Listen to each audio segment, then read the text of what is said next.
ஆண்டவருடைய பரிசுத்த நாமத்திற்கு மகிமை உண்டாகும்படி இந்த நாளில் நாம் யோபின் சரித்திரம் 34வது அதிகாரத்துக்கு தயவாக திருப்பிக் கொள்ள உங்கள் அன்பாய் கேட்கிறேன். 34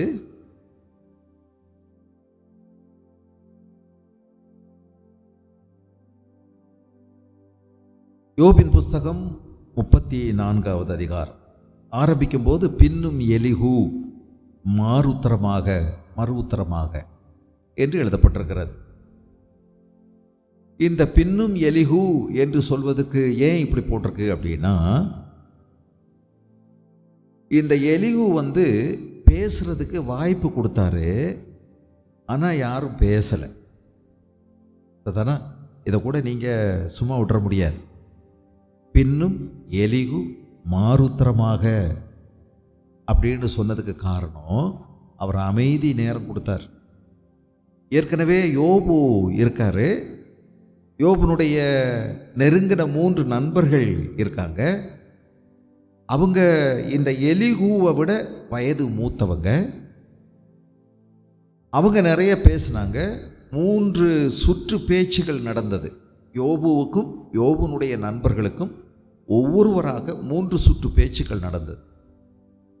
அந்த பேச்சுக்கள்லாம் யோபுகிட்ட தோத்து போயிட்டாங்க.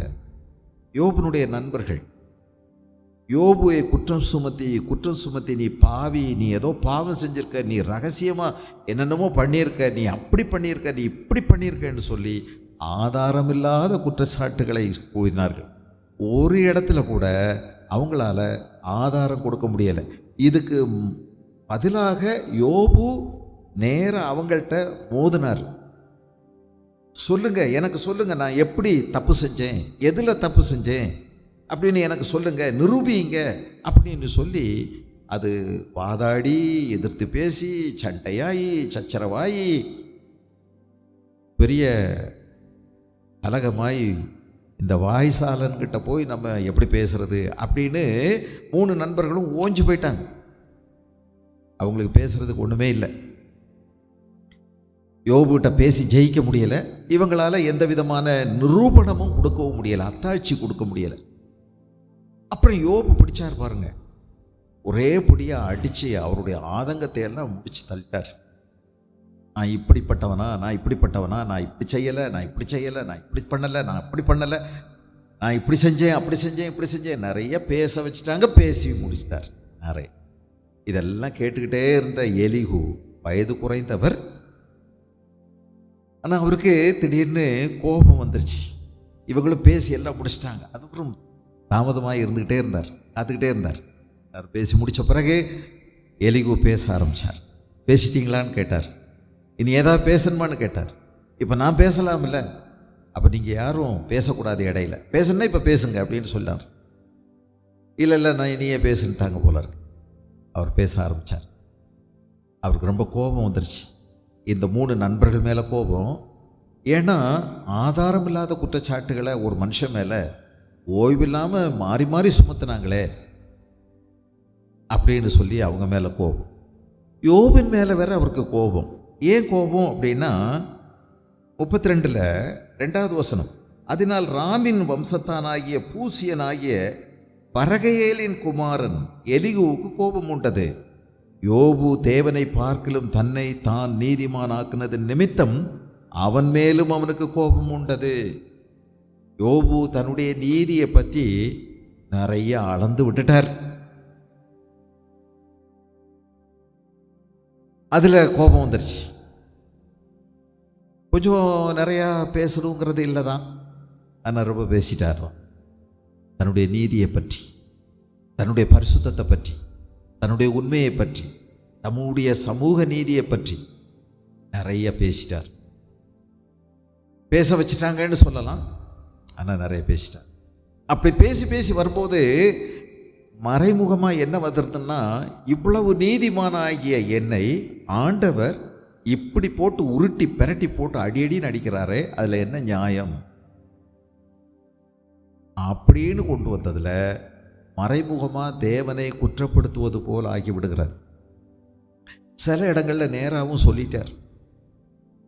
நான் எப்படியும் ஆண்டவருக்கு பிரியமாக நடக்கும்போது என்னையே அவர் டார்கெட்டாக இலக்காக வைத்து அவருடைய அம்பை என் மேலே அடிக்கிறாரு, இரக்கமில்லாமல் செய்கிறாரு அப்படின்னு எல்லாம் சொல்லிட்டாரு. இதெல்லாம் இந்த எலிகு உள்வாங்கி கொண்டு கேட்டுக்கொண்டே இருந்தவர் இப்போ கோபப்பட்டு பேசுகிறார். அவர் மேலேயும் கோபம். ஆண்டவருடைய மகிமை அதை நிலைநிறுத்துவது இவருடைய கடமை என்று நினைக்கிறார். ஆண்டவருக்காக ஒரு கோபப்படுறார். கோபப்படுறது நல்லது தான், எப்போதும் அல்ல. ஆனால் கோபப்படலாம். கோபப்படுற மாதிரி ஆண்டவர் நம்மை உருவாக்கி இருக்கிறார். கோபம் நிறைய நன்மைகளை உண்டாக்கும். நல்லதுக்காக கோபப்படலாம், தீமைக்கு எதிராக கோபப்படலாம், பாவத்துக்கு எதிராக கோபப்படலாம், தேவனுக்காக கோபப்படலாம், பரிசுத்தத்துக்காக கோபப்படலாம். ஆனால் பொதுவாக இதைத்தான் நம்ம செய்கிறதில்ல. நமக்கு கோபம் சுயநலமான கோபம் இல்லை. எப்போதும் நம்முடைய கோபம் எப்போதுமே நம்ம மறைக்கிறதுல, நம்மளை பாதுகாக்கிறதுல நம்ம நேரம் செலவு பண்ணுறோம். அதனால கோபப்படுறோம். எனக்கு உடனே கோபம் வந்துருச்சு. எதுக்கு? என்னை இப்படி சொல்லிட்டாங்க, என்னை இப்படி நடத்திட்டாங்க. இதெல்லாமே சுயநலமானது தான். அதனால பைபிள் என்ன எழுதியிருக்குது? கோபம் கொண்டாலும் பாவம் செய்யாதிருங்கள் அப்படின்னு சொல்லியிருக்கு. கோபம் பாவமாக பார்க்கணும். அப்படியே நீ கோபம் பாவம் ஆயிடுச்சு அப்படின்னா சூரியன் அஸ்தமிக்கிறதுக்கு முன்பதாக உங்கள் கோபம் தனிய கடவுது அப்படின்னு சொல்லியிருக்கு. அப்போது விரிசல் ரொம்ப ஆகக்கூடாது. சீக்கிரத்தில் எவ்வளோ சீக்கிரம் ஒப்புரவாக முடியுமோ அவ்வளோ சீக்கிரமாக ஒப்புரவாகி கொள்ள வேண்டும். கணவன் மனைவி உறவை குறித்தும் அங்கே கொண்டு வந்திருக்குது. அப்போது கணவனும் மனைவியும் கோபத்தோட படுக்கைக்கு போகக்கூடாது. ரெண்டு பேரும் ரெண்டு திசையில் திரும்பிடக்கூடாது. நீங்கள் கோபம் இல்லாமல் திரும்பி படுக்கலாம், கோபத்தோடு அப்படி படுக்கக்கூடாது. அதனால் தேவன் அதை குறித்து கவனமாக இருக்கிறார். குடும்ப வாழ்க்கையிலையும் நிறைய உரசல்கள் வரத்தான் செய்யும், தீப்பொறி உண்டாகத்தான் செய்யும். ரெண்டு பேர் வெவ்வேறு விதமானவங்க, யோசிக்கிற விதம் வேற, சிந்திக்கிற விதம் வேற, எல்லாமே வேற வேற. அதனால நிச்சயமாக உரசல்கள் இருக்கும். ஆனால் நமக்கு கற்றுக்கொள்வதற்கும் மாற்றிக்கொள்வதற்கும் ஒருவருக்கு ஒருவர் அவசியம். ஒருவருக்கொருவர் அவசியமாக இருக்கும். அதனால கற்றுக்கொள்வதற்கு நம்ம கவனமாக இருக்க வேண்டும். விட்டு கொடுக்கலாம், மன்னித்து விடலாம், ஏற்றுக்கொள்ளலாம், சேர்ந்து செய்யலாம். ஆக இதெல்லாம் செய்வதனால சீக்கிரத்தில் நம்ம ஆற்றிக்கொள்ள முடியும், நம்முடைய புண்களை ஆற்றிக்கொள்ளலாம். இப்போ எலிகு பேசுகிறாரு. பின்னும் எலிகு மாறுத்திரமாக அப்படின்னா அவர் ஏற்கனவே பேசிட்டார் கொஞ்சம். ஆனால் இப்போவும் யாராவது பேசுகிறீங்களான்னு கேட்டார். நான் பேசுனதை மறுத்து பேசுகிறீங்களா, இல்லை ஏதாவது உங்களுக்கு கருத்து சொல்கிறதுக்கு இருக்கான்னு கேட்டால் திரும்பவும் எல்லாரும் மௌனமாக இருக்கிறாங்க. யோபும் கூட இப்போ பேசுறதில்லை. அதனால திரும்பவுமா இவர் பேச ஆரம்பிக்கிறார். அதுதான் அர்த்தம். நம்ம மற்றவங்களுடைய கருத்துக்கு முக்கியத்துவம் கொடுக்கறது ரொம்ப முக்கியம் இல்லை. எனக்கு தான் எல்லாம் தெரியும், நான் தான் பேசிகிட்டே இருப்பேன், நான் தான் பெரிய மேதாவி அப்படின்னு சிந்தையோடு பேசக்கூடாது. அடுத்தவங்க பேசுகிறதுக்கும் கொஞ்சம் நம்ம நேரம் கொடுக்கணும். அவங்க கேட்குறது, அவங்க பேசுகிறத கேட்கவும் நம்ம நேரம் எடுத்துக்கணும். அதெல்லாம் ரொம்ப முக்கியமானது. பாருங்கள், ஞானிகளே ரொம்ப கண்ணியமாக தொடங்குறார்ல 34வது அதிகாரத்தில். ஞானிகளே, தன்னை விட அவங்க அறிவில் கூடினவங்க. அறிவு கூட இருக்கிறதுனால, வயது கூட இருக்கிறதுனால அறிவும் கூட இருக்கலாம். 4வது வசனத்தில் நமக்காக நியாயமானதை தெரிந்து கொள்வோமாக, நன்மை இன்னதென்று நமக்குள்ளே அறிந்து கொள்வோமாக அப்படின்னு சொல்கிறார். அடுத்து, யோபு நான் நீதிமான், தேவன் என் நியாயத்தை தள்ளிவிட்டார் என்றும், நியாயம் என்னிடத்தில் இருந்தும் நான் பொய் சொன்னேன் என்று எண்ணப்படுகிறேன். மீறுதல் இல்லாதிருந்தும் அம்பினால் எனக்கு உண்டான காயம் ஆறாததாக இருக்கிறது என்றும் சொன்னாரே. யோபுவை போலவே பரியாசம் பண்ணுதலை தண்ணீரை போல குடித்து அக்கிரமக்காரரோட கூடிக்கொண்டு துன்மார்க்கரோட திரிகிறவன் யார்? எப்படியெனில் தேவன் மேல் பிரியம் வைக்கிறது மனுஷனுக்கு பிரயோஜனம் அல்ல என்றாரே. இங்கே யோபுவின் மேலே சில குற்றச்சாட்டுகளை வைக்கிறார். யோபு பேசும்போது நிறைய விஷயங்களை பதறியும் பேசியிருக்கிறார். நிறைய அங்கலாய்ச்சி பேசியிருக்கிறார். அவருடைய சூழ்நிலை நமக்கெல்லாம் புரியாத அளவுக்கு ரொம்ப ரொம்ப ரொம்ப ரொம்ப கொடுமையானது, வேதனையானது. பாருங்க, ஒரு மனுஷன் தன்னுடைய எல்லா சொத்தையும் இழந்துட்டானுங்க, எல்லாத்தையும் இழந்துட்டான், ஒன்றும் பாக்கி இல்லாமல். அவனுடைய ஆடு மாடு ஒட்டகம் கழுதை குதிரை எல்லாம், கோவேறு கழுதைகள் எல்லாம் இழந்துட்டான். அவருடைய எல்லா வெள்ளாமைகளும் தீ வைத்து எல்லாம் தீ பற்றி எரித்து அதுவும் போச்சு. எல்லாம் பெரிய நஷ்டம், தொழிலில் நஷ்டம். அதுக்கு அடுத்து அவருடைய பிள்ளைகள் 10 ஒரே வீடு, எல்லாரும் ஒன்றா ஒரு இடத்துல அவங்க சந்தோஷமாக கூடியிருக்கும்போது வீடு காற்று வந்து அடித்து மோதி உடச்சி 10 பிள்ளைகளும் ஒருத்தர் கூட காயத்தில் தப்புனதாக இல்லை, 10 இறந்து போச்சு. உடல் நசுங்கி சாகும்போது இந்த 10ஐயும் ஒன்று போல ஒரே நாளில் அடக்கம் பண்ணியிருக்கார். எப்படி பறி கொடுத்துருக்கிறார் பாருங்க. ஆனாலும் அவர் தேவனை தூஷிக்கலை. கர்த்தர் கொடுத்தார், கர்த்தர் எடுத்தார், கர்த்தருடைய நாமத்துக்கு ஸ்தோத்திரம்னு சொல்லி அழுதுகிட்டே, சத்தம் போட்டு அழுதுகிட்டு இதெல்லாம் சொல்லியிருக்கிறார். எவ்வளோ ஒரு உயர்ந்த மனுஷன். அது பிறகு அவருடைய சுகத்தை இழந்தார், பிள்ளைகளை இழந்துட்டார், சுகமும் இழந்துட்டார். யாருங்க சுகத்தை இழந்துட்டா விடுவா? கைகால் சுகத்துக்கு தானே கடவுளை தேடி வர்றோம், அப்படி தானே? வந்தோடனே என்ன சொல்கிறோம்? எனக்கு அப்படி இருக்குது இப்படி இருக்குது, எனக்காக ஜெபம் பண்ணுங்க. எனக்கு இப்படி வலிக்குது அப்படி வலிக்குது, இப்படி இருக்குது, நோய் இருக்குது, நொடி இருக்குது, எனக்கு ஜெபம் பண்ணுங்க. இப்படி தான் நம்ம ஆண்டவரை தேடி வர்றோம். தேடி வரும்போது இப்படி வர்றது நல்லது தான், பரவாயில்லை. இயேசுட்டையும் நிறைய பேர் இப்படி தான் தேடி வந்தாங்க. என்னப்பா வேணும்னு கேட்டார். அப்போது நாங்கள் சொஸ்தமாகணும் அப்படின்னு சொன்னாங்க. குஷ்டரோகிகள் 10 பேர் இயேசுவிடத்தில் வந்தாங்க. அது ஒரு தடவை இல்லை, பலரும் இதான் சொன்னாங்க. நான் உங்களுக்கு என்ன செய்ய வேண்டும்? எங்களை சுத்தமாகும், என்னுடைய கண்ணு திறங்க, இப்படியெல்லாம் கேட்டாங்க. இவன் ஊமையனா இருக்கான், இவனை பேச வைங்க. இன்னொருத்தர் கொண்டு வந்தார். ஐயா, என் மகன் ரொம்ப நாளா அப்படி அவனுக்கு வெட்டு ஜன்னி வருது, இவனை அடிக்கடி தீலையும் தண்ணீர்லையும் பேய் கொண்டு போய் தள்ளுது. நானும் எத்தனையோ பேர்கிட்ட ஜெபம் பண்ண கொண்டு வந்தேன். ஏன் நீங்கள் கூட 2 பேராக உங்கள் சீஷர்களை அனுப்புனீங்கல்ல, அப்போ அவங்கள்ட்ட கூட நான் ஜெபம் பண்ணுங்கன்னு சொன்னேன், அவங்களும் ஜெபம் பண்ணாங்க, போகவே இல்லை. இப்போ உங்களை தேடி அதுக்காக வந்தேன், அந்த நேரம் பார்த்து நீங்கள் இல்லை. இங்கே ஒரு 9 பேர் இருந்தாங்க, அவ்வளோ பேரும் சேர்ந்து கை வச்சு ஜெபம் பண்ணி பார்த்தாங்க, ஐயா போகலை. அப்போ இயேசு கிறிஸ்து அவங்கள பார்த்து சொன்னார், இந்த வகையான பிசாசு உபவாசத்தினாலும் ஜெபத்தினாலுமே அன்றி போகாது அப்படின்னு சொன்னார். அவர் என்ன செஞ்சார்? அதை பண்ண சோமாக்கு எல்லாரும் சோத்து தான் வந்தாங்க. ஒரு 12 வருஷம் உதிரப்போக்குனால கஷ்டப்பட்ட ஒரு அம்மா வந்தாங்க. வர்றது நீங்கள் பரவாயில்லைங்க, ஆனால் வந்த பிறகு திரும்பவும் சுகமும் சொக்காயும் சோறும் சூப்பும் சோப்பும் இயேசுநாதத்தில் தேடிட்டு இருக்கிறது தப்பு இல்லையா?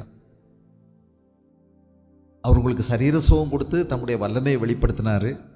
அவர் உங்களுக்கு அற்புதம் செய்து நான் தான் தெய்வம்னு வெளிப்படுத்தினார். இதெல்லாம் தெரிஞ்ச பிறகு திரும்பவும் இப்பவும் எனக்கு சோறு கொடு, எனக்கு வசதி கொடு, எனக்கு என் கைகால் சுகம் கொடு, எனக்கு நல்ல தொழில் செஞ்சு நான் நிறைய சம்பாதிக்கணும், அதுக்கு எனக்கு துணையாக நில்லு அப்படின்னு கேட்டுட்ருக்கலாமா?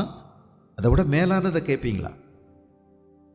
முதலாவது தேவனுக்குரியதை தேடுங்க, அப்பொழுது இவைகளெல்லாம் உங்களுக்கு கூட கொடுக்கப்படும் என்று இயேசு சொன்னார்.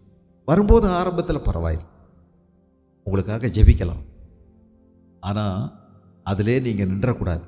அவரை அறிகின்ற அறிவில், அவருடைய அந்த பாசத்தில் நீங்கள் வளரும்போது அவர் மனசில் உங்களை பற்றி என்ன இருக்குதோ, அவர் உங்களை பற்றி என்ன நோக்கம் வச்சிருக்கிறாரோ, அவர் உங்களுக்கு என்னெல்லாம் கொடுக்கணும்னு விரும்புகிறாரோ அதை பெற்றுக்கொள்ள நீங்கள் விரும்பணும், அவரை நீங்கள் பெற்றுக்கொள்ளணும். அதுதான் அவர் ரொம்ப சந்தோஷப்படுற விஷயம். ஒருத்தியை பார்த்து இயேசு சொன்னார், நீ பலவிதமான விஷயங்களை வச்சு கலங்கி தவிக்கிற, ஆனால் தேவையானது ஒன்று தான். இவளோ தன்னை விட்டு எடுபடாத அந்த நல்ல பங்கை தெரிந்து கொண்டாள் என்று சொன்னார். தாவீது ஒரு நாள் ரொம்ப சுற்றி பார்த்தார். ராஜாங்க அவர் யோசித்தார், எல்லாம் பார்த்துட்டு 1000 நாட்களை பார்க்கலும் ஆண்டவருடைய பிரசன்னத்தில் இருக்கிற அந்த ஒரு நாள் நல்லது.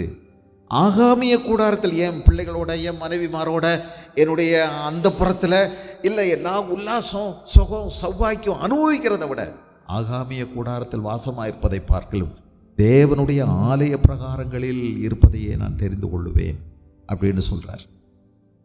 ஒன்றை நான் கேட்டேன், அதையே நாடுவேன்.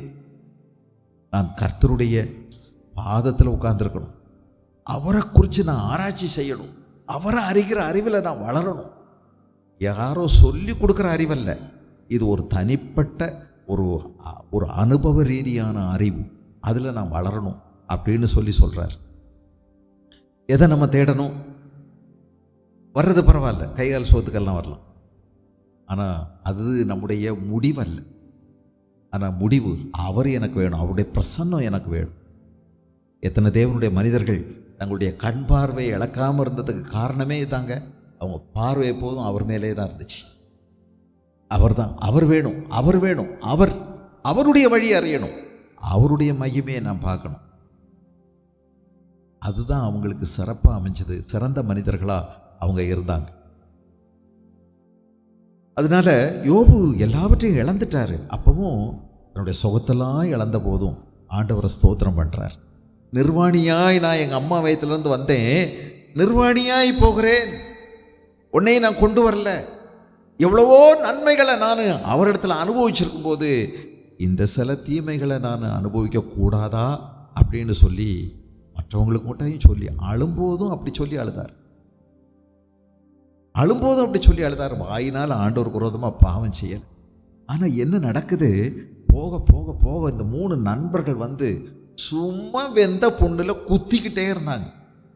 அது அதை விட பெரிய வேதனைங்க.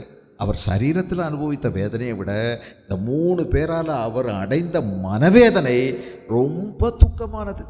நீ அப்படி பண்ணியிருப்ப, நீ இப்படி பண்ணியிருப்ப, நீ இது பண்ணியிருப்ப, உன் பிள்ளைகளெல்லாம் அயோக்கியர்கள், அக்கிரமக்காரங்க, சும்மாவா ஆண்டவர் உன்னை இப்படி பண்ணுவார், பாரு என்ன நடக்குது சுத்திலையோ, இப்படிப்பட்டவங்க தான் இவ்வளோ கஷ்டப்படுவாங்க அப்படி இப்படின்னு சொல்ல அவரால் தாங்க முடியாமல் நிறைய நேரம் பேசிட்டார்.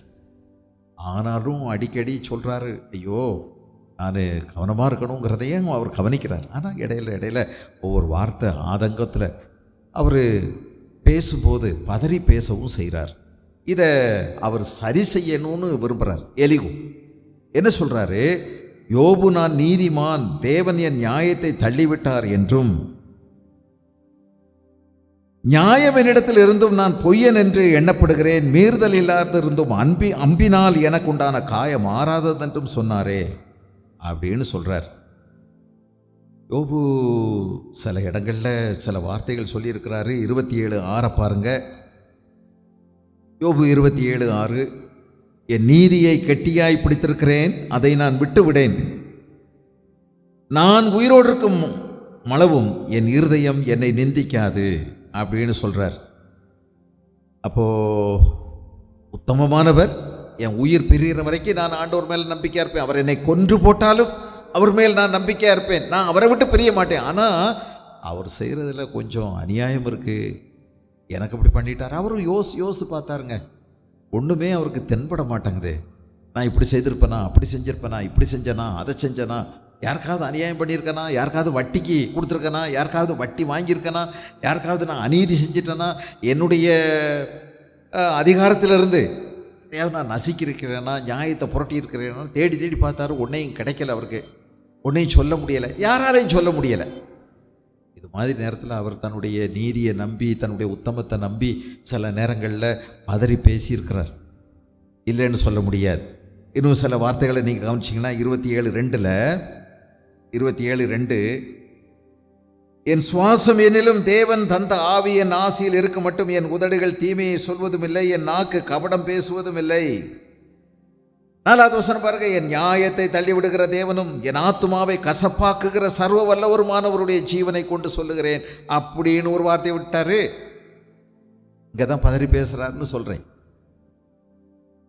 நல்லா தான் சொல்கிறாரு. அவர் என்னை இதுக்கு மேலேயும் கொன்னே போட்டாலும் என் மாம்சம் முதலாய் அழுகி என் சதை என் நரம்பு எல்லாம் இத்து போனால் கூட நான் அவர்கிட்ட போவேன், அவரை விட்டு போக மாட்டேன். எனக்கு வேறு தெய்வம் இல்லவே இல்லைன்னு நல்லா தெரியும். அவர் தான் கொன்று போட்டாலும் அவர் மேலே தான் நம்பிக்கையாக இருப்பேன் அப்படின்னு சொன்னவர் என் நியாயத்தை ஆண்டவர் தள்ளி விடுறாரு.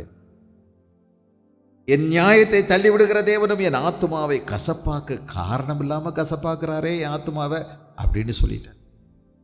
ஐயோ, உங்களுக்கு இதெல்லாம் சொல்லும் முன்னாடி அவருடைய சூழ்நிலை, நீங்கள் அந்த சூழ்நிலையில் இருந்தால் ஒரு நாள் கூட தாக்கு பிடிக்க மாட்டீங்க. நானும் தாக்கு பிடிக்க மாட்டேன்னு தான் நினைக்கிறேன். ராத்திரியும் பகலும் இந்த மனுஷனுக்கு தூக்கமே இல்லைங்க. உருண்டு உருண்டு உருண்டு புரண்டு அழுதுகிட்டே இருக்கிறாரு. ஓட்டை எடுத்து சொறிகிறாரு. தன்னுடைய சரீரம் எல்லாம் அரிப்படுத்து, தாங்க முடியாத அரிப்பு, குளிக்க முடியலை.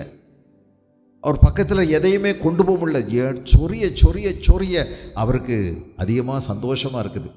ரத்தம் வடியுது, அது காயுது, இந்த புழுதி ஒட்டுது, அடையடையாக பிடிச்சிருக்குது, மீன் செதில் மாதிரி இருக்குது, பாக்காகோரமாக இருக்கிறாரு, பாட வீசுது அவர் மேலே. இது ஒரு நாள் 2 நாள் அல்ல, பல மாதங்கள் இப்படி போகுது. பக்கத்தில் யாரும் வரமாட்டேங்கிறாங்க. சாப்பிட முடியலை, மெலிஞ்சி மெலிஞ்சி இப்போ சாவு வரும், இப்போ சாவு வரும்னு நிறைய தடவை எதிர்பார்த்துட்டாரு. சாவு வரும்னு தெரியும், வரமாட்டேங்குதே. வந்துட்டா பரவாயில்லையே, இதிலிருந்து எனக்கு ஒரு விடுதலை கிடைக்குமே அப்படின்னு சொல்லி ஏங்குறாரு. இது மாதிரி நேரத்தில் கொஞ்சம் எல்லாம் பதறி பேசிட்டார். இவங்க வேற சும்மா போட்டு குத்திக்கிட்டே இருக்கிறாங்களா.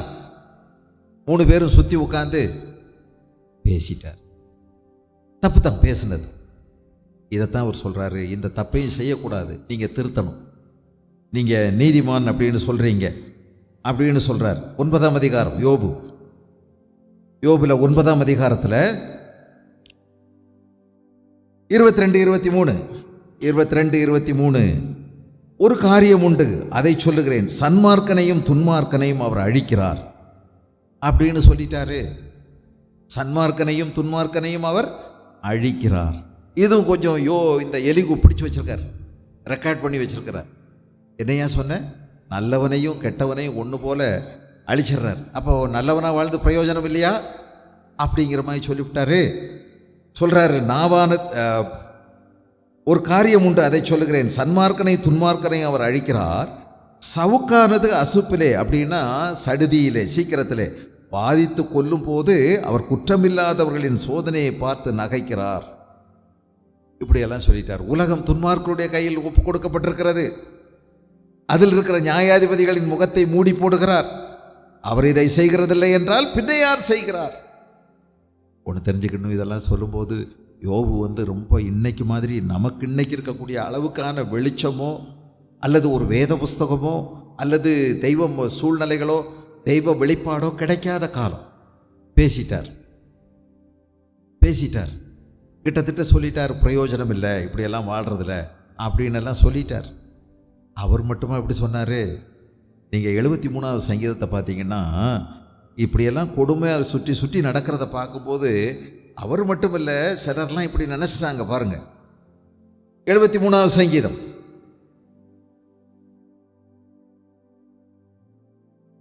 துன்மார்க்கரை பற்றி நிறைய வார்த்தைகள் பேசியிருக்குது. 6வது வசனம் பாருங்க. பெருமை சரப்பணியைப் போல் அவர்களை சுற்றி கொள்ளுகிறது, கொடுமை ஆடையைப் போல் அவர்களை மூடிக்கொள்ளுகிறது. நாட்டில் கொடுமை பண்ணுறாங்க. அவர்கள் கண்கள் கொழுப்பினால் எடுப்பாய் பார்க்கிறது. 8வது வசனம், அவர்கள் சீர்கட்டு போய் அகந்தையாய் கொடுமை பேசுகிறார்கள், தங்கள் வாய் வானம் விட்டு விட்டு பேசுகிறார்கள். அவங்களுடைய சந்ததியார் அதே மாதிரி அடிதடி கலகம், எப்பவும் நாட்டு வெடி குண்டோட போகிறாங்க. அவங்க காரில் எப்போவுமே கொடுமையான ஆயுதங்களோடு இருக்காங்க. யாரை வேணாலும் கொல்றாங்க, வெட்டுறாங்க, கூலி பேசிக்கிறாங்க, அப்படியே தான் இருக்கிறாங்க. அவங்க ஏதாகலும் சொன்னால், ஏய் கடவுள் பார்க்குறாரப்பா, கடவுள் ஒன்று நிச்சயமாக இதுக்கான தண்டனை கொடுப்பாருன்னு சொன்னால் அவங்க என்ன சொல்கிறாங்கன்னு பாருங்கள். 11வது வசனம், தேவனுக்கு இது எப்படி தெரியும், உன்னதமானவருக்கு அதை பற்றி அறிவுண்டோ என்று சொல்லுகிறார்கள்.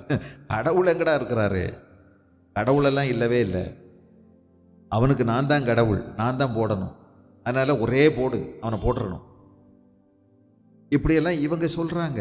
இதையெல்லாம் பார்க்கும்போது இந்த கொடுமை, இந்த தீமை, இந்த அராஜகம், இந்த அநியாயம், இந்த அக்கிரமம், இந்த அவபக்தி, இதையெல்லாம் பார்க்கும்போது மனசு விட்டு போயிடுது.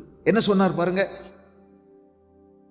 13வது வசனம், நான் விருதாவாகவே என் இருதயத்தை சுத்தம் பண்ணி குற்றம் இல்லாமலே என் கைகளை கழுவினேன். நாள்தோறும் நான் வாதிக்கப்பட்டும் காலை தோறும் தண்டிக்கப்பட்டும் இருக்கிறேன். நான் ஆண்டவர் ஆண்டவர்னு சொல்லி நடக்கிறேன், ஆனால் எனக்கு தான் அவ்வளவு வேதனையும் வருது, எனக்கு தாங்க அவ்வளவு கஷ்டம் வருது. நான் நாள்தோறும் வாதிக்கப்பட்டும் காலை தோறும் தண்டிக்கப்பட்டும் இருக்கிறேன். விருதாவாக என் இருதயத்தை சுத்தம் பண்ணி குற்றம் இல்லாமலே என் கைகளை கழுவினேன். நான் பரிசுத்தமாக வாழ்கிறது என்ன பிரயோஜனம்? நான் உண்மையாக வாழ்கிறதுக்கு என்ன பிரயோஜனம்? அப்படின்னு எல்லாம் மனசு விட்டு போயிடு கேட்குறார். அப்படி சொல்லிட்டு பிறகு யோசனை வருது, ஐயோ நான் இப்படி பேசுனது தப்பாக போச்சு. பாருங்க 15வது வசனம், இவ்விதமாய் பேசுவேன் என்று நான் சொன்னேனே, ஆனால் இதோ உம்முடைய பிள்ளைகளின் சந்ததிக்கு துரோகியாவேன். ஐயோ, பின்னாடி சொல்றாரு, என்ன சொல்றாரு தெரியுமா? 21, இப்படியாக என் மனம் கசந்தது, என் உள்ளிந்திரியங்களிலே குத்துண்டேன், நான் காரியமறியாத மூடனானேன், உமக்கு முன்பாக மிருகம் போல் இருந்தேன். ஐயோ, ஒரு நொடி கொஞ்சம் இல்லைன்னா நான் விழுந்திருப்பேன், வீழ்ச்சி அடைஞ்சிருப்பேன், ஆண்டவரை விட்ட விலகியிருப்பேன் அப்படின்னு கூட சொல்றார். சரி, என் கால்கள் சற்றே தப்பிற்று அப்படின்னு சொல்றார். 2வது வசனத்தை பாருங்க, ஆனாலும் என் கால்கள் தள்ளாடுதலுக்கும் என் அடிகள் சறுக்குதலுக்கும் சற்றே தப்பிட்டு. ஏன் இப்படி யோசித்துட்டேன்? எப்படி யோசிச்சிட்டாரு? நல்லவனுக்கு கடவுள் இல்லப்பா, துன்மார்க்கனுக்கு தான் கடவுள் இருக்காரு. நம்ம இப்படி வாயில் பேசுவோம்ல, நீங்கள் ஒரு இன்டர்வியூவுக்கு போவீங்க, நீங்கள் நல்லா ஆயத்தம் பண்ணியிருப்பீங்க, உங்கள்கிட்ட திறமை இருக்குது, உங்கள் சர்டிஃபிகேட் அதை சொல்லுது, எல்லாம் இருக்குது. ஆனால் உங்களை விட ஒரு சோப்பலாங்கி அவங்க எடுத்துருவாங்க. ஒன்று நீங்கள் அதை வச்சு தலையில் அடிச்சுட்டு என்ன சொல்லுவீங்க? நான் எவ்வளோ ஜெபம் பண்ணிட்டு வந்தேன், ஆண்டவர் என் ஜெபத்தை எல்லாம் கேட்குறேன். நம்ம அவருக்கு பயபக்தியாக இருக்கிறதுனால என்ன பிரயோஜனம்? அவன் பாட்டு சிகரெட்டை ஊதிட்டு வந்தான், அவன் பாட்டுக்கு உள்ளே போயிட்டான், அவனுக்கு இன்டர்வியூவில் கிடச்சிருச்சு. நம்ம ஜெபம் பண்ணிட்டு வந்தோம், நிறைய வாக்கு தத்தமெல்லாம் சொல்லிக்கிட்டே வந்தோம், போச்சு. கடவுள் யாருக்கு உதவியை செய்கிறாரு? கெட்டவனுக்கு உதவி செய்கிறார். நல்லவன் அம்போன்னு கைவிட்டு அப்படின்னு நினச்சிக்கிறது. ஆனால் உனக்கு அது அவசியம் இல்லை. அதை விட மேன்மையான ஒன்று ஆண்டவர் வச்சிருக்கிறது உனக்கு தெரியாது. அதுக்குள்ளே நீ பேசிடுவியே, பதறி பேசிடுவியே. பதறி பேசுகிற பிறகு பக்கத்தில் இருக்கவன் அதை கேட்பான் பாரு, அவனுக்கு ரொம்ப கை கொட்டி சிரிக்கிற மாதிரி. அதுதாங்க பிரச்சனை. இங்கே பாருங்க, அதுதான் எழுதுகிறார் இந்த யோபனுடைய புஸ்தகத்தில். இவர் கொண்டு வர்ற ஒரு விஷயம், அந்த விஷயம்தான் 34. நியாயவனிடத்தில் இருந்ததும் நான் 6வது வசனம், பொய்யனென்று எண்ணப்படுகிறதும் மீறுதல் இல்லாதிருந்தும் அம்பினால் எனக்கு உண்டான காயம் ஆறாததாக இருக்கிறது என்றும் சொன்னாரே. யோபுவை போல பரியாசம் பண்ணுதலை தண்ணீரை போல் குடித்து அக்கிரமக்காரரோட கூடிக்கொண்டு துன்மார்க்கரோட திரிகிறவன் யார்? இப்படியெல்லாம் சொல்லும்போது நம்ம சுற்றி இருக்கிறவங்க கேட்குறாங்க பாருங்க, அவங்க உடனே கைதட்டி சிரிக்கிறதுக்கு அது வாய்ப்பாயிடும். உன் வாயிலிருந்து என்ன வார்த்தை எப்போமாவது கர்த்தருக்கு விரோதமா அல்லது உனக்கு ஒரு சலிப்பு தட்டி நீ வாழ்ந்த இந்த கிறிஸ்தவ வாழ்க்கையை நீ தரந்தாழ்த்தி பேசுனன்னா பேய்க்கு சந்தோஷம், கேட்குறவங்களுக்கு சந்தோஷம்.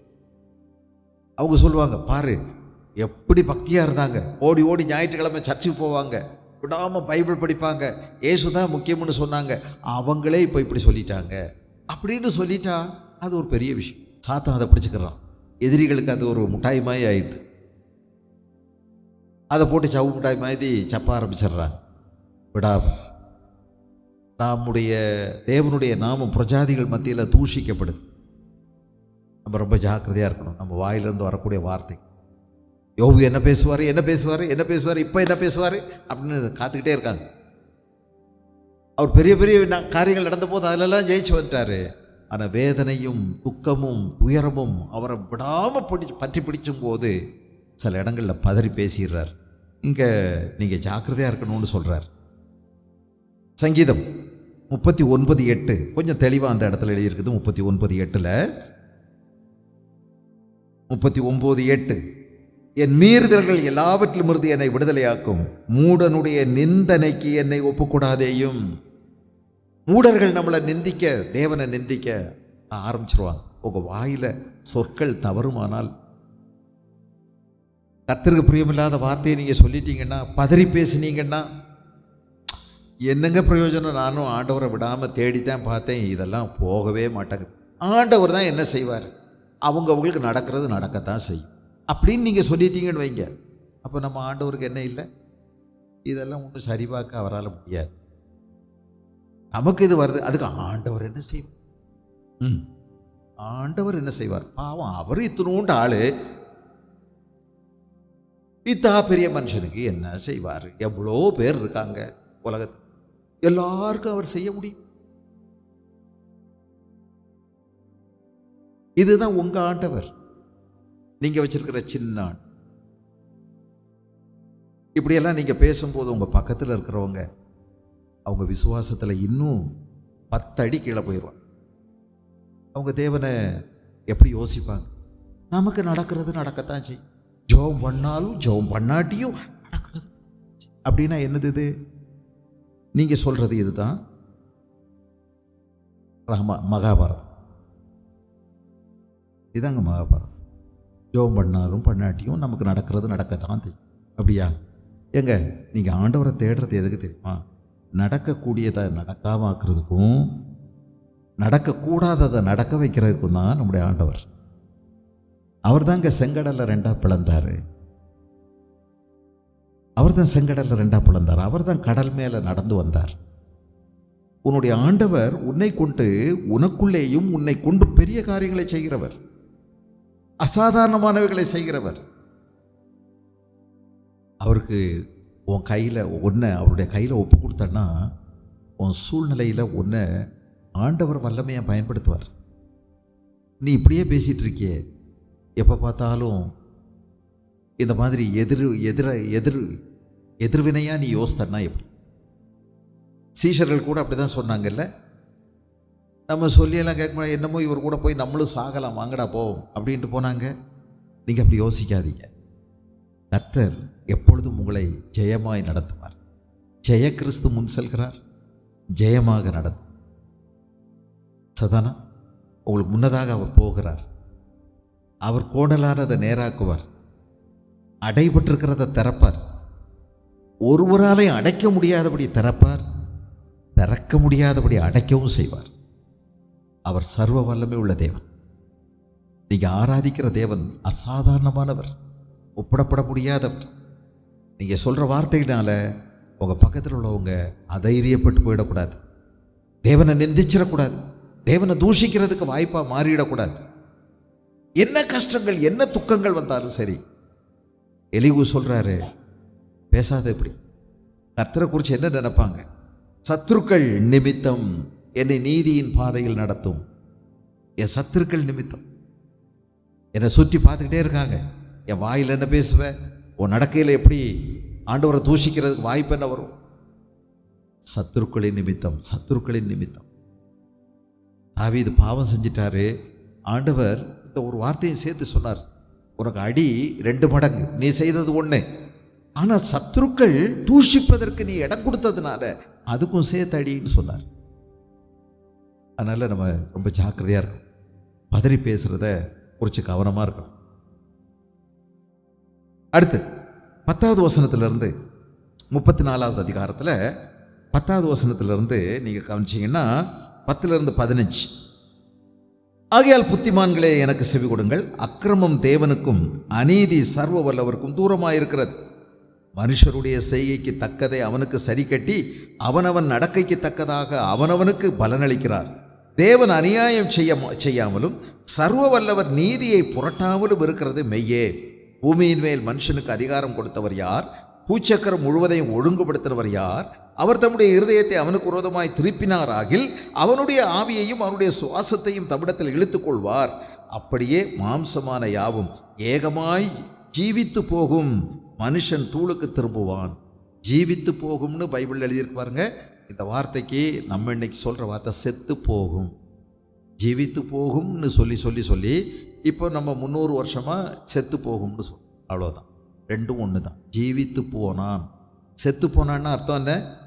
ஜீவித்து போனார், செத்து போயிட்டாரு, ஜீவித்து போனார், அதான் அர்த்தம். அவருடைய வாழ்க்கை முடிஞ்சு போச்சு, அதான் அர்த்தம். சரி, அப்போ ஆண்டவர் நீதி உள்ளவர் அப்படின்னு சொல்றார். ஆண்டவர் நீதி உள்ளவர், அவர் நீதியை தான் செய்வார். நீ என்ன நினைக்கிற? உன் வாழ்க்கையில் அநியாயம் செஞ்சிட்டேன்னு நினைக்கிறியே, உன்னை ஆண்டவர் அம்புனால அடிச்சிட்டாருன்னு சொல்றியே, உன்னை இலக்கா வச்சு உன்னை இவ்வளோ வேதனைப்படுத்துறாருன்னு சொல்றியே, அவர் அப்படி இல்லை அப்படின்னு சொல்றார். அவர் மனுஷனை அவனுடைய செய்கைக்கு தக்கதை தான் செய்கிறார், செய்கைக்கு தக்கதான் செய்கிறார். இப்போ உனக்கு என்ன நடந்திருக்குது? நீ செய்யாததுக்காக நீ தண்டிக்கப்படுறது மாதிரி தெரியுது. தேவனுடைய காரியங்கள் மறைவாக இருக்கும்போது அதுக்கெல்லாம் அவர் விளக்கம் கொடுக்கணும்னு நீ எதிர்பார்த்து உன் சொந்த மூளையில் விளங்க முடியாத விஷயத்தையெல்லாம் விளங்குற மாதிரி பேசிடக்கூடாது. அவரை புரியத்தான் முடியாது, அவருடைய செயலே புரியாது. எலிகூக்கும் புரியலை, யோபுவுக்கும் புரியலை, யோபனுடைய 3 நண்பர்களுக்கு புரியலை. ஏதோ திரைமறைவில் ஒன்று நடந்துகிட்டு இருக்கு, அது யாருக்குமே தெரியலை. உனக்கு பல நேரங்களில் தேவன் செய்கிறது புரியலைல்ல. உனக்கு இந்த கஷ்டம், உனக்கு இந்த துன்பம், உனக்கு இந்த வியாதி, உனக்கு இந்த கஷ்டம், உனக்கு இந்த இழப்பு, உனக்கு இந்த நஷ்டம், உனக்கு இந்த போராட்டம், உனக்கு இந்த பாடுகள், உனக்கு இந்த எதிர்ப்பு, உனக்கு வேலையில் பிரச்சனை, இதெல்லாம் நீ சந்திக்கும் போது நீ ஒன்று தெரிஞ்சுக்கோ, நீ சரி பண்ண வேண்டியது இருக்கான்னு பார்த்துக்கோ. சரி பண்ண வேண்டியது இருந்தால் சரி பண்ணு.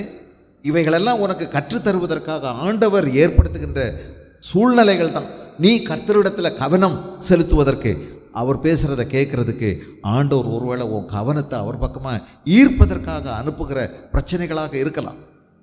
அதிலெல்லாம் நீ சரி பண்ணிட்டேன்னு வச்சுக்கையே, ஒன்று மட்டும் தெரிஞ்சுக்கோ, அவர் அநீதி உள்ள தேவன் நினச்சிடாத, அவர் நீதி உள்ளவர். உனக்கு புரியாட்டி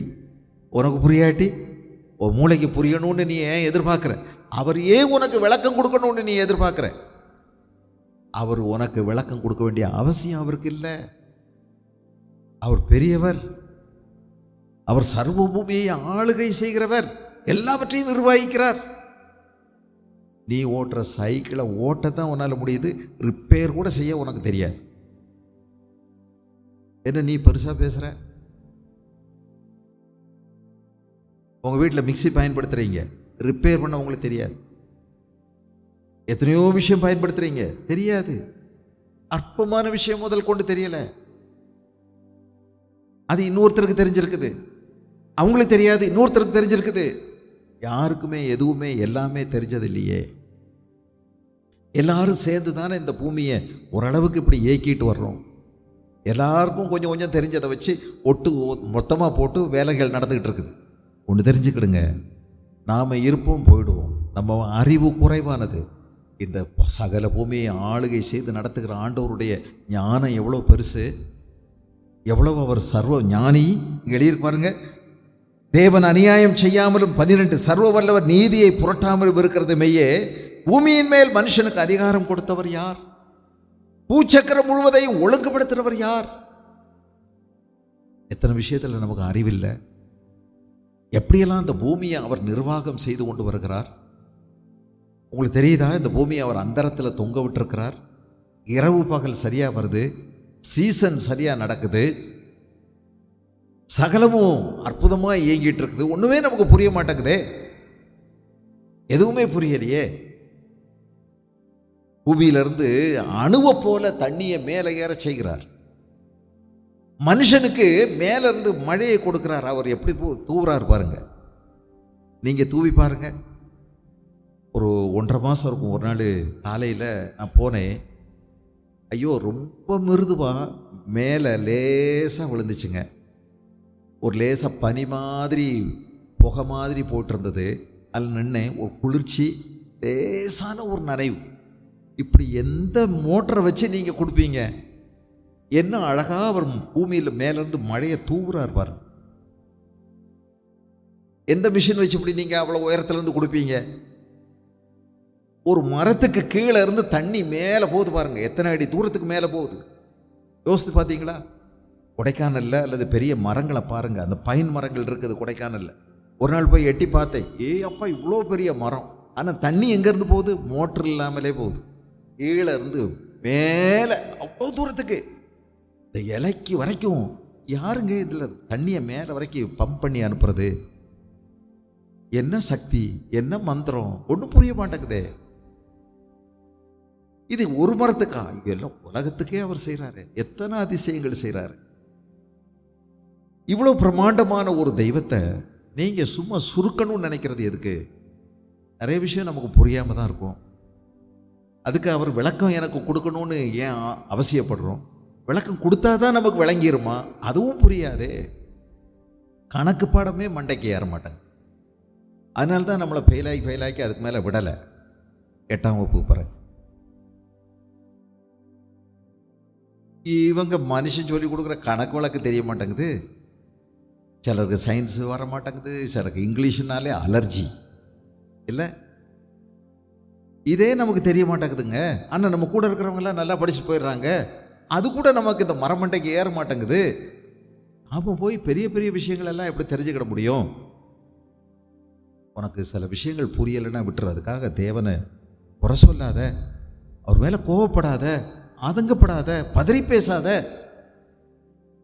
மறைவானவர்கள் தேவனுக்குரியது, விட்டுரு அப்படின்னு சொல்கிறார். இதை நீ பேசினா நிறைய பேர் உன்னை வச்சு தேவனை தூஷிக்கிறதுக்கு வாய்ப்பாயிடும். வேண்டாம். அதனால் தேவன் நீதி உள்ளவர், அவர் நீதியை மட்டும்தான் செய்வார். ஆபிரகாம் சொல்கிறாரு, சர்வபூமியின் நியாயாதிபதியே அப்படின்னு சொல்கிறார். அவருக்கு நிறைய விஷயங்கள் புரியலை. ஆண்டவர் சொல்கிறார் 18வது அதிகாரம், ஆதியாகமத்தின் புஸ்தகம் 18வது அதிகாரத்தில் 25வது வசனம். அவர் சொல்கிறாரு, சர்வபூமியின் நியாயாதிபதியே, துன்மார்க்கனோட நீதிமானை சங்கரிப்பது உமக்கு தூரமாயிருப்பதாக, நீதிமானையும் துன்மார்க்கனையும் சமமாய் நடப்பிப்பது உமக்கு தூரமாயிருப்பதாக. சர்வலோக நியாயாதிபதியே, நீதி செய்யாதிருப்பாரோ?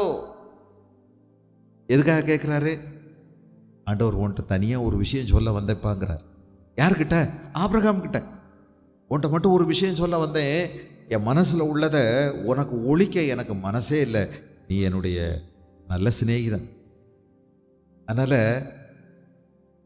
தேவதூதர்களையெல்லாம் கூட அனுப்பி விட்டாருங்க. 3 பேர் வந்தாங்க. அதில் ஒருத்தர் இயேசு கிறிஸ்து. எப்போ இயேசு கிறிஸ்து இந்த பூமியில் வர்றதுக்கு 2000 ஆண்டுகளுக்கு முன்னாடி, 2500 ஆண்டுகளுக்கு முன்னாடி இயேசு வந்தார். நீங்கள் நினைக்கிறீங்க இப்போ தான் வந்தாருன்னு. அதனால தான் அவர் இருந்தவர் தாங்க வந்தார். அதனால தான் அவருக்கு தகப்பன் தேவைப்படலை. அவர் முந்தி இருந்தவர், ஆபிரகாமுக்கு முன்னாடி இருந்தவர், ஆதாமுக்கு முன்னாடி இருக்கிறவர். ஆபிரகாம் வீட்டுக்கு வந்தார். 3 பேராக வந்தாங்க. மத்தியானம் உச்சி வெயிலில் சாப்பிட்டாங்க, எல்லாம் பேசினாங்க. இவர் கொண்டு போய் வழி அனுப்பிட்டு வரணும், அதானே நல்லது. நம்ம வீட்டுக்கு வந்த முக்கியமான விருந்தாட்கள் வந்தால் 10 வச்சு அவங்கள கொண்டு போய் வழி அனுப்பி விட்டு வர்றது தானே நியாயம். போனாருங்க. போகும்போது இந்த தேவதூதர்களையெல்லாம் தனியாக அனுப்பி விட்டாரு. இவன் மட்டும் இருந்தான். உன்ட்ட ஒரு விஷயம் என்னால் சொல்லாமல் இருக்க முடியலை. நான் வந்ததனுடைய காரணம் இன்னொன்று இருக்குன்னார். அது என்னென்னா, இவங்க எனக்கு ரொம்ப வேதனையை கொடுத்துக்கிட்டே இருக்காங்க. இந்த பட்டணத்தை நான் கவிழ்க்க போகிறேன், சோதம் கொமோரா. ஐயோ ஆண்டவரே வேண்டாம், எவ்வளோ பேர் இருக்காங்க. அதில் வேற இவருடைய அண்ணன் மகன் வேற அங்கே இருக்கான், லோத்து. அவனுக்கு 2 பொம்பளை பிள்ளைகள். அவங்களுக்கு கல்யாணம் எல்லாம் பேசி வச்சிருக்குது. இவருக்கு தனிப்பட்ட விதமாக மனசை சும்மா நோகடிச்சிட்டு போனால் கூட, ஐயோ நம்ம பையன் நான் தான் வளர்த்தினேன், அந்த பிள்ளைகள் ஏன் தொட மேலே தான் உட்காந்து நான் அணைச்சி வச்சு எத்தனை தடவை கதை சொன்னேன், நல்ல தெய்வ பக்தியை போதிச்சேன். ஐயோ அழியக்கூடாது. அவனுக்கு நிறைய வேலைக்காரங்க இருக்காங்க, நிறையா ஆட்கள் இருக்காங்க. ஆண்டவர்கிட்ட பேசுகிறார், நீதி செய்யுங்க. ஆனால் இவருக்கு தெரியுது, நீர் நீதி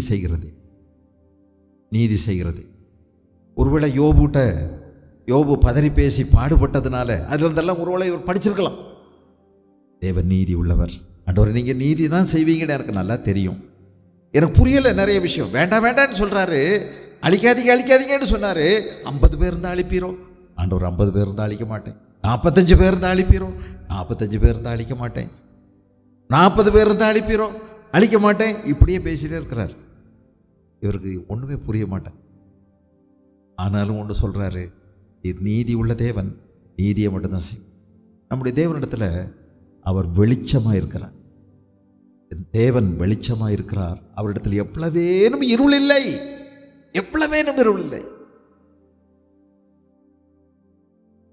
நன்மையான எந்த ஈவும் பூரணமான எந்த வரமும் பரத்திலிருந்து உண்டாகி ஜோதிகளின் பிதாவினிடத்திலிருந்து இறங்கி வருகிறது.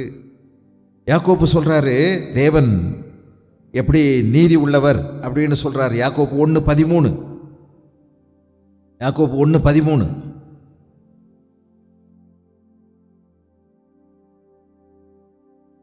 சோதிக்கப்படுகிற எவனும் நான் தேவனால் சோதிக்கப்படுகிறேன் என்று சொல்லாதிருப்பானாக. தேவன் பொல்லாங்கினால் சோதிக்கப்படுகிறவர் அல்ல, ஒருவனையும் அவர் சோதிக்கிறவரும் அல்ல. தேவன் கிட்ட எந்த ஒரு தீமையும் இல்லைங்க. அவரை எந்த ஒரு தீமையான காரியமும் வச்சு அவரை ஜெயிக்க முடியாது. தீமையான காரியமும் அவரை ஜெயிக்க முடியாது. கோபத்தினால ஒன்று செஞ்சிட மாட்டார். அவர் எவ்வளோ கோபப்பட்டாலும் அந்த கோபத்திலையும் நீதி இருக்கும். அவர் செய்கிற எல்லா காரியங்கள்லையும் நீதி உள்ளவர். பிசாச அவர் இந்த விதமாக அவர் செய்திருக்கிறார்னா அதுலேயும் அவர் நீதி தான் செய்தார். பேய்க்கும் தெரியும் அவர் நீதி உள்ளவர். உங்களை சும்மா ஆசீர்வதிக்க முடியாது, நீதியாக தான் ஆசீர்வதிக்க முடியும். நீங்கள் கேட்ட உடனே இதெல்லாம் செய்ய முடியாது. பேயினுடைய கூட்டம் பார்த்துக்கிட்டே இருக்குது. ஏன்னா இவரை மட்டும் நீங்கள் உங்கள் பாட்டுக்கு ஆசீர்வதிச்சிருக்கீங்க, என்ன ஓர வஞ்சனை செய்கிறீங்களா, முகம் பார்த்து செய்கிறீங்களா அப்படின்னு யாரும் கேட்க முடியாத அளவுக்கு அவர் நீதி உள்ளவர். யாருக்கானாலும் சரி, ஒரு தீமை செய்கிறவனுக்கு கூட அவர் நீதியை தான் செய்கிறார். நீதியான தண்டனையை தான் கொடுப்பார். அவ்வளவு நீதி உள்ளவர். அதனால் அவர் அநியாயம் செய்ய முடியாது. ரோமர்கள் நிருபம் 3ஆம் அதிகாரத்தில், ரோமர் 3ஆம் அதிகாரம், அப்போஸ்தலருக்கு அடுத்தது ரோமர் 3ஆம் அதிகாரத்தில் 5-6 வசனங்களை பாருங்கள். 5-6, நான் மனுஷர் பேசுகிற பிரகாரமாய் பேசுகிறேன், நம்முடைய அநீதி தேவனுடைய நீதியை விளங்க பண்ணினால் என்ன சொல்லுவோம்? கோபாக்கிரியை செலுத்துகிற தேவன் அநீதராயிருக்கிறார் என்று சொல்லலாமா? அப்படி சொல்லக்கூடாது. சொல்லக்கூடுமானால் தேவன் உலகத்தை நியாயம் தீர்ப்பது எப்படி? அவர் அநியாயம் செய்வதில்லை, அநீதி அவரிடத்தில் இல்லை. இன்னொன்று சொல்கிறாரு, இந்த 34வது அதிகாரத்தில் இன்னொரு விஷயத்தை சொல்கிறார். ஆண்டவருக்கு இருக்கக்கூடிய வல்லமை, ஆண்டவருக்கு இருக்கக்கூடிய சர்வ வல்லவர் அநியாயம் செய்யாமலும் சர்வ வல்லவர் நீதியை புரட்டாமலும் இருக்கிறது மெய்யே. 13, பூமியின் மேல் மனுஷனுக்கு அதிகாரம் கொடுத்தவர், பூச்சக்கரம் முழுவதையும் ஒழுங்குபடுத்தினவர் யார்? ஆண்டவர்கிட்ட இருக்கிற வல்லமை இருக்குது பாருங்க, அது இன்னொருத்தருந்து கடன் வாங்கினது கிடையாது. உங்களுக்கு அதிகாரம் எப்படி வந்துச்சு? உங்களுக்கு அதிகாரம் எப்படி வந்துச்சு? நீங்கள் ஒரு காரியத்தை செய்கிறீங்க, எப்படி அதிகாரம் வந்துச்சு? யாரோ ஒருத்தர் செய்ய சொல்கிறாங்க, உங்களுக்கு யாரோ கொடுக்குறாங்க. இப்போ ஒருத்தர் தாசில்தாராக இருக்கிறார், ஒருத்தர் கலெக்டராக இருக்கிறார், அவங்களுக்கெல்லாம் என்ன கொடுக்குறாங்க? அதிகாரம் கொடுக்குறாங்க. எவ்வளோ நாளைக்கு அவங்களுக்கு அதிகாரம்? அந்த சீட்டில் இருக்கிற வரைக்கும் தான். இல்லை மாரடைப்பு வந்து செத்து போனால் போச்சு. அவருக்கு திடீர்னு அவரை வேலையை விட்டு டிஸ்மிஸ் ஆக்கிட்டாங்கன்னா போச்சு, அதிகாரம் இல்லை. அதிகாரமெல்லாம் யாரோ ஒருத்தர் கொடுக்குறாங்க. நம்மெல்லாம் வாங்கினது யார்கிட்டையோ இருந்து. ஆண்டவர் வாங்கிறது கிடையாது, ஆண்டவர் பாரோ பண்ணுறதில்லை. அவருடையது அதிகாரம், வல்லமை அவருடையது, நீதி அவருடையது. அதனால் அவர் சர்வ வல்லமை உள்ளவர். வானத்திலும் பூமியிலும் சகல அதிகாரமும் எனக்கு கொடுக்கப்பட்டிருக்கிறது, என்னுடையதுன்னு சொல்கிறார்.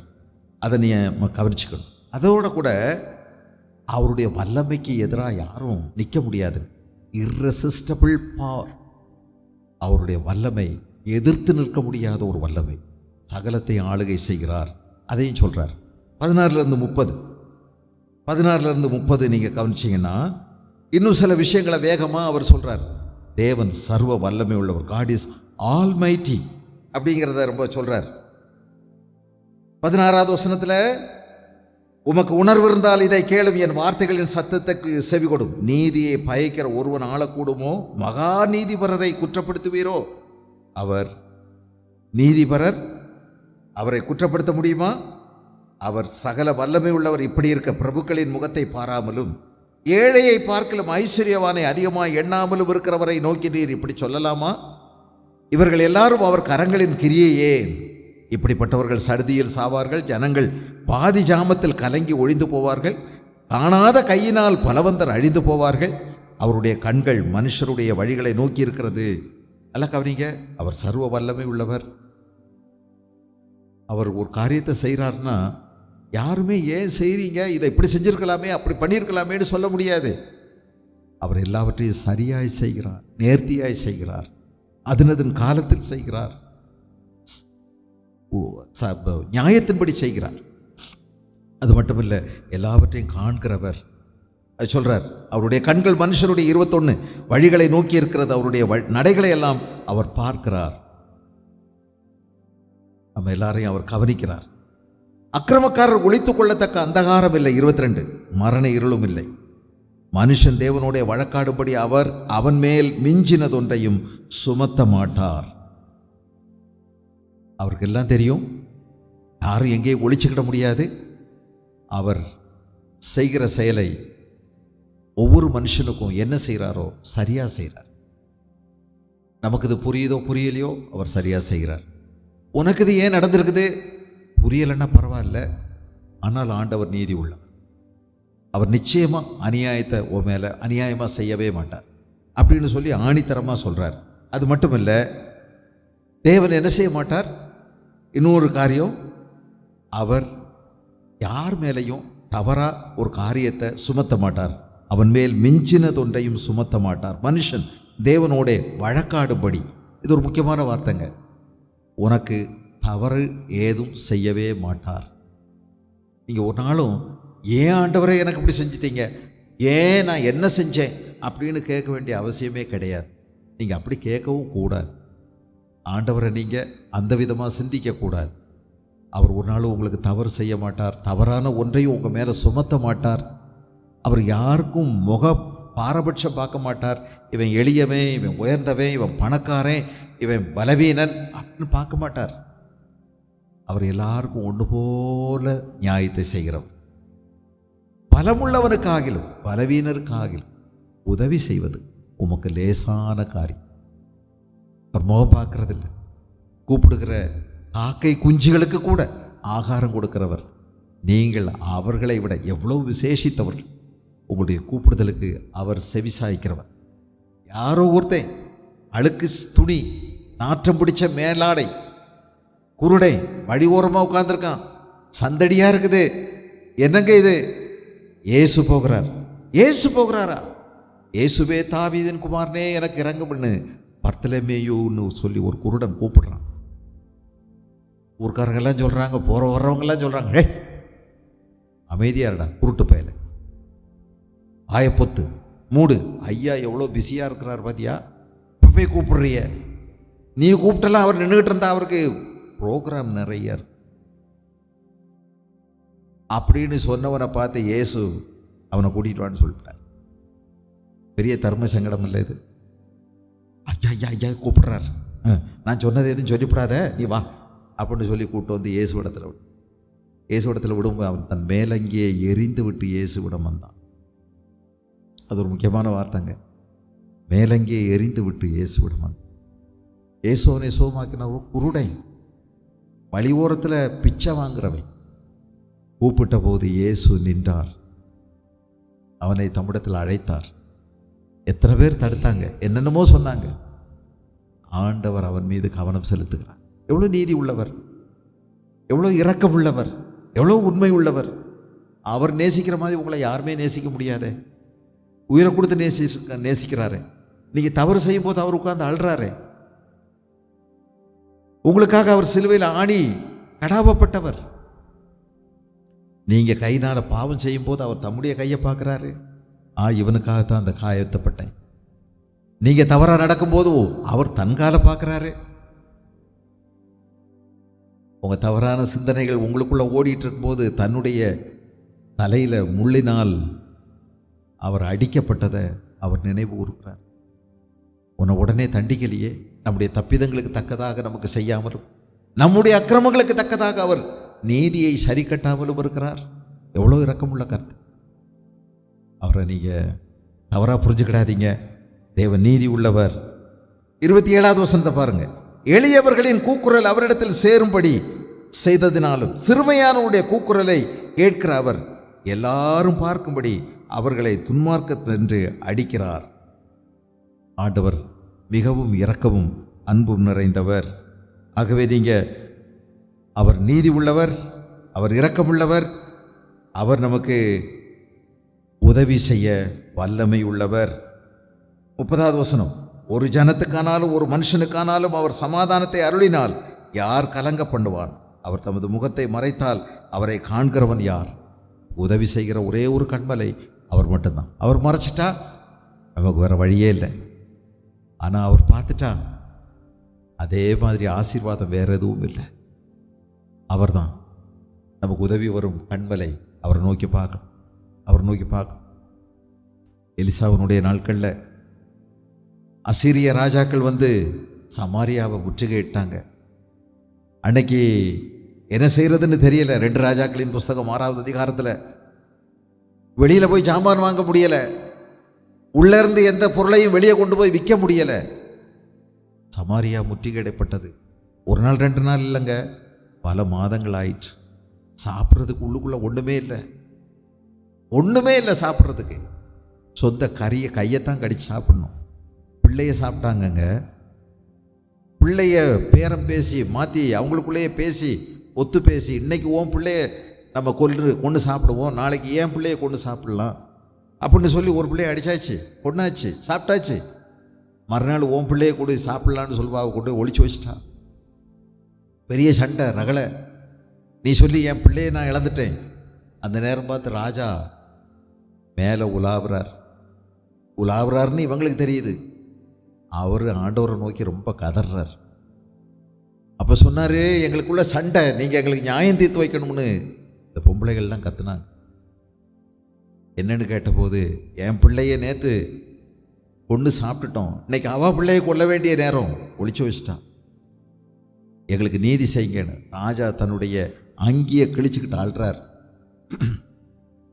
அங்கே பார்த்தா அவர் உள்ளுக்குள்ள அவரும் துக்க வஸ்திரம் போட்டிருக்கிறார். அவர் சொன்ன வார்த்தையை பாருங்க, 2 ராஜாக்கள் 6வது அதிகாரத்தில் 27வது வசனம். அதற்கு அவன், கர்த்தர் உன்னை ரட்சிக்காதிருந்தால் நான் எதிலிருந்து எடுத்து உன்னை ரட்சிக்கலாம்? களஞ்சியத்தில் இருந்தா ஆலையில் இருந்தா என்று சொல்லி. பார்த்தீங்களா, கர்த்தர் உன்னை ரட்சிக்காவிட்டால் எதிலிருந்து நான் ரட்சிக்க முடியும்? ஒரு ராஜா காப்பாற்ற முடியாது இல்லை. நம்முடைய என்னமோ ஆதாரங்கள்லாம் நிறைய சொல்லிகிட்டே இருக்கும். பொருளாதாரம், அந்த ஆதாரம், இந்த ஆதாரம், என்ன இருக்குது, அது இருக்குது. நம்மகிட்ட இன்னும் நல்ல ஜிடிபி ரேட்டெல்லாம் நல்லா இருக்குது, எல்லாம் நம்ம சொல்லிகிட்டு இருக்கலாம். தேவன் நமக்கு ஆதாரமாக இருக்கிறார். அவர் கொடுக்கலன்னா நான் எங்கேருந்து எடுத்து கொடுக்குறது? ஒரு கழுதை தலை 1000 ரூபாய்க்கு மேலே விற்கிது. கழுதையினுடைய தலை அவ்வளவுக்கு பஞ்சமாகி போச்சு. ஆனால் அந்த ஜனத்தின் மேலே ஆண்டவர் இரக்கம் செஞ்சாருங்க. நாளைக்கு இந்த நேரத்தில் அப்போ 10 படி கோதுமை 1 ரூபாய்க்கு வைக்கும் அப்படின்னு சொன்னார். நம்புனாங்கன்னு நினைக்கிறீங்களா? நம்பலை. கொட்டுன்னு வானத்தை திறந்து கடவுள் கொட்டுனா கூட இது நடக்காதுன்னு மந்திரி சொல்லிட்டான். யார்? நிதியமைச்சர். அப்போ சொன்னார், நீ அதை பார்ப்ப, ஆனால் உன் வாய்க்கு கொண்டு போகிறதுக்கு முன்னாடியே செத்து போயிடுவேன்னு சொன்னார். அப்படியே ஆயிடுச்சு. மறுநாள் ஆண்டவர் எவ்வளோ பெரிய மாற்றங்களை செய்தார். அசீரியருடைய பாளையத்தில் அவர் சும்மா ஒரு விளையாட்டு தான் பண்ணார். ஒரு விளையாட்டு தாங்க. அப்படின்னு ஒரு சத்தம் தான் கேட்டுச்சு. அவன் பயந்துட்டான்.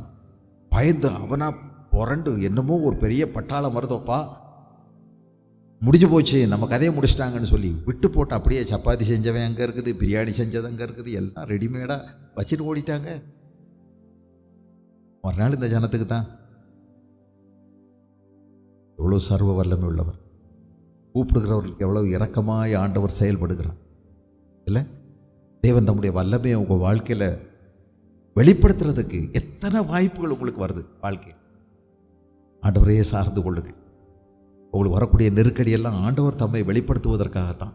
அவருடைய வல்லமை, அவருடைய சுகமாக்கும் வல்லமை, அவருடைய இரக்கம், அவருடைய கிருபை, அவர் உங்களுக்கு தேவைகளை சந்திக்க வல்லமை உள்ளவர்.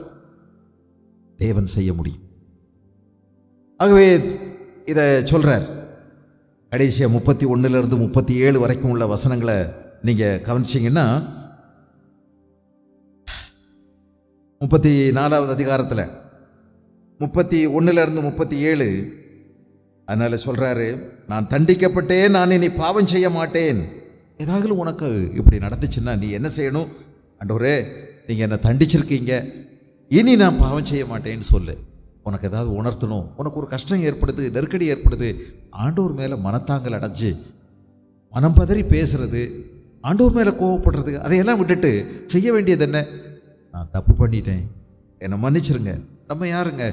அற்பமான ஜந்துக்கள், வேறும் புழு கூட கிடையாது. நான் அவர்கிட்ட ரொம்ப மனம் உடைஞ்சி, அது ஒன்று தானே நமக்கு பாதுகாப்பு. அவர்கிட்ட வேறு என்ன பாதுகாப்பு நமக்கு இருக்கு? தேவனுக்கு ஏற்கும் பலிகள் நொறுங்குண்ட ஆவிதான். தேவனே, நொறுங்குண்டதும் நறுங்குண்டதுமான இருதயத்தை நீர் புறக்கணியர். உன் கண்ணீரை அவர் கண்டுட்டு ஒரு அடி கூட அங்கிட்டு வைக்க மாட்டார், உன்னை விட்டுட்டு போக மாட்டார். ஒரு பாடல் இருக்குது, pass me not O gentle saviour, ஐயோ ஆண்டவரே என்னை கடந்து போகாதே. கண்ணீரை ஜபத்தை ஆண்டவர் ஒரு நாளும் தாண்டி போக மாட்டார். உன்னை ஆற்றி தேற்றுகிறவர், உனக்கு உதவி செய்கிறவர். அவர்கிட்ட நீ சொல்லு, ஆண்டவரே நான் தண்டிக்கப்பட்டேன், நான் இனி பாவம் செய்ய மாட்டேன். அதை சொல்லு, இனி பாவம் செய்ய மாட்டேன்னு சொல்லு. நம்ம சொல்கிறோமா இதை? என்ன பாவம் செஞ்சேன் நான் என்ன பாவம் செஞ்சேன்? நீ நிறைய நேரம் பாவமே செய்யாட்டியும் தேவனுடைய சித்தத்தை செய்யாமல் போனதே பாவம். நீங்க தப்பு செய்யாட்டியும் சரியானதை செய்யாம போனதே பாவம். சரியானதை செய்யல, தப்பு செய்யல, சரியானதை செய்யல.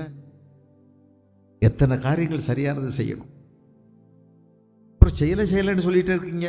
செஞ்சிருக்கீங்க. ஒரு ரகசிய வாழ்க்கை, அந்தரங்க வாழ்க்கை நினைச்சுப்பார். ஆண்டவர்கிட்ட ஒரு வார்த்தை சொல்லு, செஞ்சேன் இனி செய்ய மாட்டேன், செஞ்சதை மன்னிச்சிருங்க, இதெல்லாம் நான் தான் செஞ்சேன், ஒத்துக்கோ. அவரிடம் அறிக்கையிடு. ஒரு நாள் மாய்மாலம் பண்ணாத, பாசாங்கு பண்ணாத, ஏமாத்து செய்யாத, பாவத்தை மறைக்காத, அக்கிரமத்தை ஒழிக்காத. தன் பாவங்களை மறைக்கிறவன் வாழ்வடைய மாட்டான். ஆண்டவர் சொல்லியிருக்கார். அதை அறிக்கையிட்டு விட்டு விடுகிறவனும் இரக்கம் பெறுவான். நான் காணாத காரியத்தை நீர் எனக்கு போதியும், நான் அநியாயம் பண்ணினேன், ஆனால் நான் இனி அப்படி செய்வதில்லை. 32 என்று தேவனை நோக்கி சொல்லு. இனி செய்ய மாட்டேன் ஆண்டவரே. இது பிள்ளைகளுக்கு மட்டும் இல்லை, பிள்ளைகளுக்கு நம்ம சொல்லிக் கொடுப்போம். இனி நான் செய்ய மாட்டேன்னு சொல்லு. இனி செய்வியா, இனி செய்வியா அப்படின்னு சொல்லி ஒரு பெரிய கம்பா எடுத்து, ஓ, ஆனால் நாம் அதே தான் திரும்ப திரும்ப செய்கிறோம். நம்ம அடிக்கடி எங்கே தவறுறோமோ அதாங்க முக்கியமான ஒரு ஸ்பாட்டு. அதுதான் நம்முடைய முக்கியமான தடுமாறுற இடம்.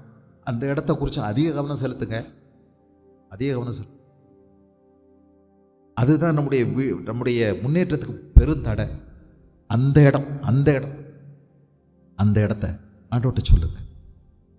கவனமாக இருங்க. பிறகு சரி பண்ண பாருங்க. இனி செய்ய மாட்டேன் ஆண்டவர். அவைகளை அறிக்கையிட்டு விட்டு விடுகிறவனோ இரக்கம் பெறுவான். இனி செய்ய மாட்டேன், நான் தான் தப்பு பண்ணேன், அது செய்ய மாட்டேன். இந்த தீர்மானம் எடுங்க. இந்த தீர்மானம் உங்களை மேன்மைக்கு கொண்டு போகும். அதை சொல்லிட்டு பேசாமல் இருக்கக்கூடாது. நல்லதை செய்ய ஆரம்பிச்சிடும். இனி நான் இப்படி செய்ய மாட்டேன் அப்படின்னா என்னென்ன செய்வேன்னு சொல்லணும். நீங்கள் இனி இப்படி செய்கிறேன், இப்படி செய்ய மாட்டேன், ஆனால் இப்படி செய்கிறேன்.